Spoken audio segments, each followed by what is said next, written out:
Bonsoir à tous, on débute ce journal du Mercato à l'Olympique de Marseille. On a appris aujourd'hui que les Phocéens auraient pu s'attacher les services de Diego Costa cet hiver. Libre depuis son départ de l'Atlético de Madrid, l'attaquant espagnol aurait été proposé à l'OM et n'aurait pas dit non à une pige dans le sud de la France. Mais les dirigeants marseillais ont refusé et n'ont pas donné suite. À Montpellier, c'est Andy Delors qui a fait l'objet d'une rumeur aujourd'hui. L'attaquant montpelliérain aurait reçu 2 offres de la part de Wolverhampton et Newcastle, selon la presse algérienne. Mais l'ancien Canet a démenti l'information sur Twitter, déclarant qu'il n'a jamais eu l'intention de quitter Montpellier cet hiver. Dossier clos donc. Nice de son côté aurait une idée, tenter de faire venir en prêt le placardisé de Manchester United Jesse Lingard. Le milieu offensif anglais n'entre pas du tout dans les plans d'Ole Gunnar Solskjaer pour la deuxième partie de saison. Selon Sky Sport, une demande officielle de prêt devrait être envoyée par Nice à Manchester dans les prochains jours. À l'étranger, le FC Barcelone touche au but pour Eric Garcia, le défenseur central de Manchester City. Les Citizens auraient validé la dernière offre transmise par le Barça, à savoir une somme de 5 millions d'euros plus 5 millions d'euros de bonus. Cependant, Garcia ne pourra pas débarquer avant le 24 janvier en Catalogne, date où l'on connaîtra le nom du nouveau président du club. On passe à notre focus du jour sur l'autre géant du foot espagnol, le Real Madrid. Face à la crise, le club merengue a une stratégie très simple, se séparer de plusieurs joueurs. Cela commence bien cet hiver avec le départ prochain de Luka Jovic. L'attaquant serbe va être prêté pour 6 mois à son ancien club, l'Eintracht Francfort. C'est ce qu'a confirmé le directeur sportif du club allemand, Freddy Bobic, hier. Il ne reste que quelques détails à régler. Désormais, Madrid va s'atteler à continuer de dégraisser.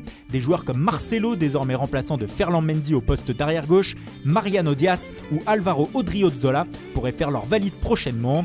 Le défenseur central Eder Militão pourrait aussi partir. Il ferait l'objet d'un intérêt de Tottenham selon la presse anglaise.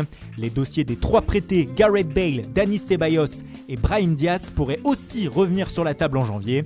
D'autant que les 2 premiers ne sont pas en odeur de sainteté à Tottenham et Arsenal, contrairement à Diaz qui s'épanouit à Milan. Le Real doit aussi régler les problèmes des fins de contrat. Ce serait en bonne voie pour Luka Modric qui devrait prolonger, mais c'est plus compliqué pour Lucas Vázquez qui refuserait de le faire. Et que dire du cas Sergio Ramos?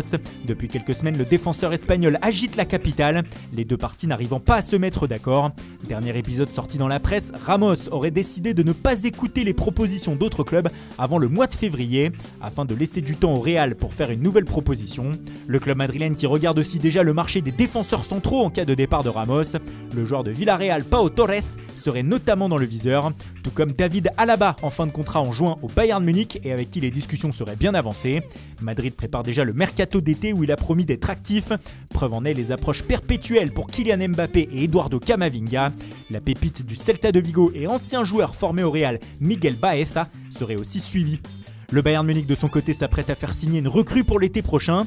Omar Richards, latéral gauche de 23 ans de Reading, devrait signer un pré-contrat avec le club bavarois dans les prochains jours. Celui-ci indiquera qu'il sera un joueur du Bayern à partir de juin prochain, lorsque son contrat avec le club anglais sera fini. Et puis c'est officiel, Stéphane Ruffier a retrouvé un club mais en tant qu'éducateur. L'ancien gardien de l'AS Saint-Etienne, licencié par les Verts il y a quelques jours, s'est engagé avec Bayonne afin de créer et superviser une académie de gardiens. Dans le même temps, il a annoncé la fin de sa carrière sportive. Stéphane Ruffier prend donc sa retraite à l'âge de 34 ans. Chassés croisés à l'Olympique lyonnais, les Gones viennent d'annoncer le départ de leur attaquant Moussa Dembélé pour l'Atlético de Madrid. Il s'agit d'un prêt de 1,5 million d'euros assorti d'une option d'achat de 33,5 millions d'euros. Pour le remplacer, l'OL a annoncé en même temps la venue de Islam Slimani, le buteur algérien qui arrive libre depuis Leicester. Il s'est engagé jusqu'en juin 2022. Un départ à Nantes, le milieu de terrain Percy Prado quitte les Canaries et file au Pérou, où il s'est engagé pour 2 ans avec le Sporting Cristal. Dans le même temps, le jeune Nantais de 19 ans, Abdoulaye Dabo, est prêté pour 6 mois avec option d'achat à la Juventus. Il évolue en tant que milieu de terrain. 2 recrues au FC Annecy, actuellement 17e de National 1. Les Hauts-Savoyards ont enregistré hier l'arrivée du milieu défensif Jordan Adeoti, qui était libre après une expérience en Norvège. Et ce matin, c'est le 3e gardien du FC Metz, Paul Delecroix, qui a paraphé un contrat de 6 mois avec le FCA. Il avait résilié son contrat avec le club messin avant de s'engager pour Annecy. À l'étranger, le défenseur de Manchester United, Timothy Fosu-Mensah, file en Allemagne, du côté du Bayer Leverkusen. Il s'est engagé jusqu'en juin 2024 contre la somme de 1,7 million d'euros. Et puis un départ à Chelsea, le jeune attaquant de 21 ans, Charlie Brown, quitte les Blues et s'est engagé avec le club de MK Dons, formation de 3e division. Voilà, c'est tout pour aujourd'hui, bonne soirée à tous et rendez-vous dès demain matin pour de nouvelles informations sur le Mercato.